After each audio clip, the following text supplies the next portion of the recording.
Hello friends, मी तनुजा तुम्हा सर्वांचे मनापासून स्वागत करते। तर आपला श्रावण महिना सुरू झालेला आहे आणि श्रावण महिना म्हणजे आपले वेगवेगळे सण हे आलेच। तर असाच एक सण म्हणजे आपली नारळी पौर्णिमा। तर या नारळी पौर्णिमेच्या निमित्ताने मी आज तुमच्यासोबत एक प्युअर व्हेज थाली शेअर करणार आहे। चला तर मग सुरुवात करूया। इथे मी वाटाणे शिजवून घेतलेले आहेत। वाटण करण्यासाठी मी इथे अर्धी वाटी ओलं खोबरं घेतलेलं आहे आणि 2 हिरव्या मिरच्या घेतलेल्या आहेत। हे आता सगळं व्यवस्थित तेलामध्ये परतून घेऊया। आता त्याच वाटणात मी अर्धी वाटी सुकं खोबरं घातलेलं आहे। हे आता सर्व आपण व्यवस्थित परतून घेऊया।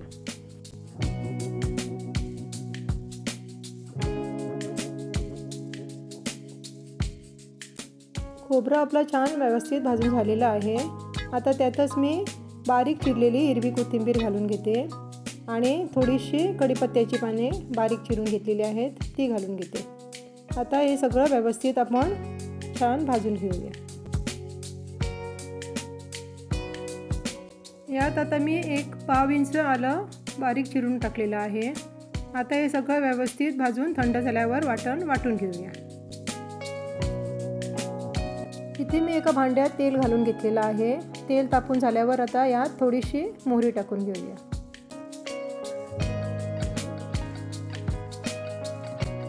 मोहरी छान तडतडल्यावर यात मी आता थोडीशी कढीपत्त्याची पानं बारीक चिरून टाकलेली आहेत आणि थोडीशी कोथिंबीर बारीक चिरून टाकलेली आहे। आता हे छानपैकी आपण फोडणीत परतून घेऊया। आता यात आपण पाव चमचा हिंग घालून घेऊया। थोडीशी हळद टाकून घेऊया। 1-1.5 चमचा लाल तिखट घालून घेऊया आणि 2 चमचे गरम मसाला आणि हे सगळं साहित्य आता व्यवस्थित तेलात परतून घेऊया। फोडणी छान आपली परतून झाल्यावर यातच आपण केलेलं वाटण घालून घेऊया आणि हे वाटण आता छान व्यवस्थित परतून घेऊया। हे वाटण आता छान फोडणीत परतून घेतलेलं आहे। त्यातच आपण आता इथे शिजवून ठेवलेले वाटाणे घालून घेऊया आणि आता व्यवस्थित हे सर्व साहित्य ढवळून घेऊया।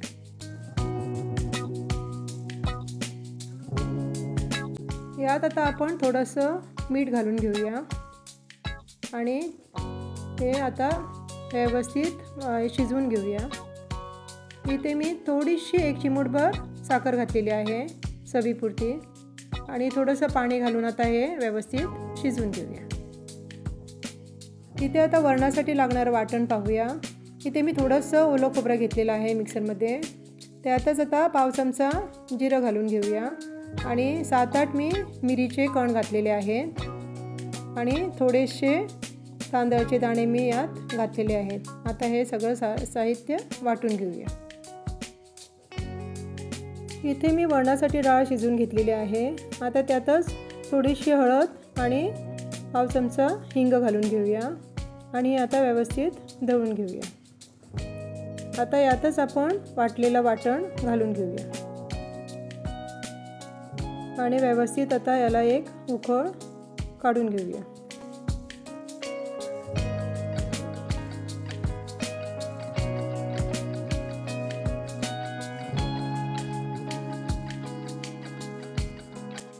इथे वरणाला उकळी आलेली आहे। आता त्यातच चवीपुरते मीठ घालून घेऊया आणि थोडीशी 1 चिमूटभर साखर टाकून घेऊया म्हणजे आपल्या वरणाला छान चव येते।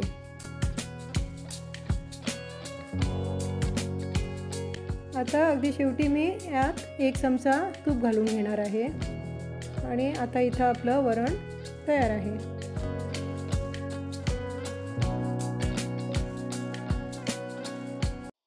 आता पुरी बनवण्याकरता साहित्य पाहूया। इथे मी 1 कप गहू पीठ घेतलेला आहे आणि अर्धा कप बारीक रवा घेतलेला आहे। हा रवा मी पाण्यात टाकून घेतलेला आहे। आता या पिठामध्ये थोडंसं तेल घालून घेऊया, चवीपुरते मीठ आणि 1 अर्धा चमचा साखर टाकून घेतलेली आहे मी। आता हे सगळं व्यवस्थित मिसळून घेऊया।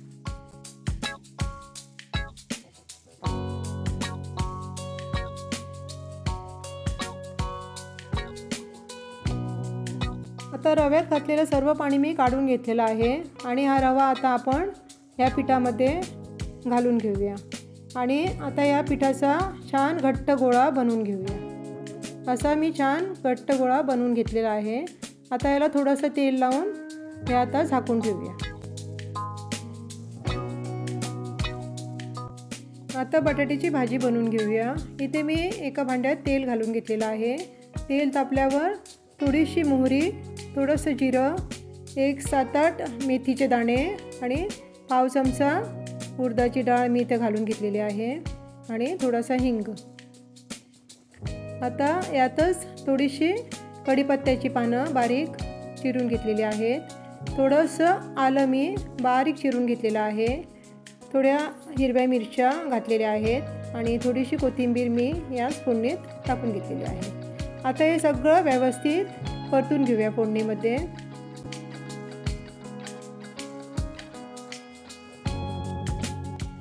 आपली छान खमंग फोडणी इथे झालेली आहे।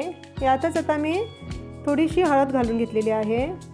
आता हे सर्व व्यवस्थित परतून घेऊया आणि यातच आता उकडलेले बटाटे मी बारीक चिरून घेतलेले आहेत ते घालून घेऊया आणि हे आता सर्व साहित्य व्यवस्थित परतून घेऊया फोडणीमध्ये।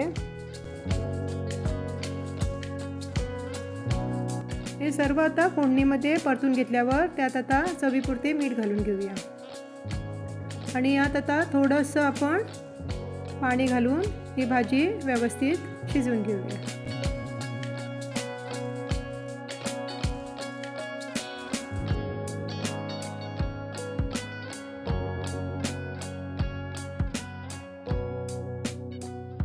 इथे आपली भाजी झालेली आहे। यात आता मी थोडंसं खोबरं घालून घेते। तयार आहे आपली बटाट्याची भाजी। इथे मी मणगणे बनवण्यासाठी चण्याची डाळ शिजत ठेवली होती। यात डाळ आपली छान शिजून झालेली आहे। यातच आता मी इथे थोडेसे साबुदाणे भिजत घातले होते। आता हे साबुदाणे यात घालून घेऊया आणि छान आता हे साबुदाणे यात शिजवून घेऊया।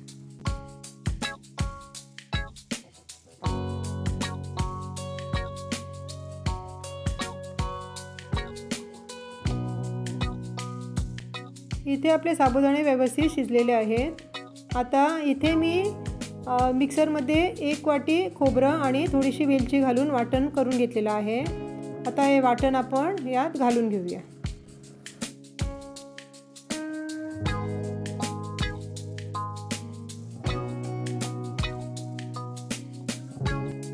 आता यात मी बारीक चिरलेला गूळ घालून घेत आहे आणि चिमूटभर यात आता मीठ घालून घेऊया म्हणजे आपल्या मणगण्याला छान चव येणार।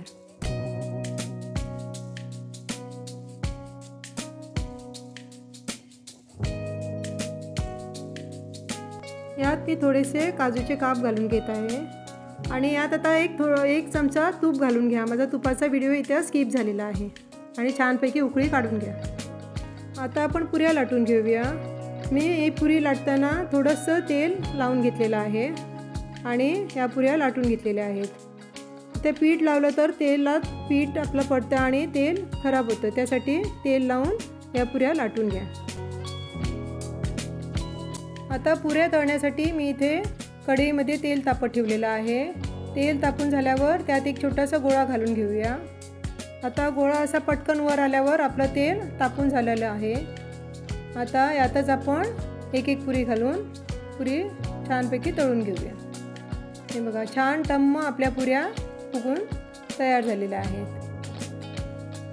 यात फक्त आपण गहू पीठ आणि रवा घातलेला आहे आणि आपल्या ह्या पुऱ्या छान टम्म फुगलेल्या आहेत। अशाच आपण बाकीच्या पुऱ्या पण तळून घेऊया।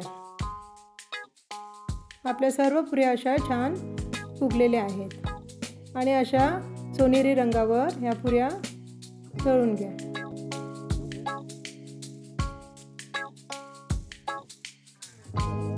आपल्या टम्म फुगलेल्या पुऱ्या इथे तयार करून झालेल्या आहेत। आता आपण पान वाढून घेऊया। इथे मी वरण, भात, आपली गोवन स्वीट डिश मणगणे, वाटाण्याची उसळ, सोलकढी, लोणचं, बटाट्याची भाजी, श्रीखंड मी घरी बनवलेले पापड, तांदूळ आणि मूग डाळीचे आणि पुरी. तयार आहे आपली व्हेज, प्युअर व्हेज थाली. जेवायला या. तुम्हा सर्वांना खुशी परिवारातर्फे नारळी पौर्णिमेच्या हार्दिक शुभेच्छा. तर आजची माझी ही प्युअर व्हेज थाली तुम्हाला कशी वाटली हे कमेंट करून नक्कीच कळवा आणि लाईक, शेअर, सबस्क्राईब करायला विसरू नका. चला तर मग भेटूया आपल्या पुढच्या व्हिडिओमध्ये. तोपर्यंत मस्त खा, स्वस्थ रहा. धन्यवाद.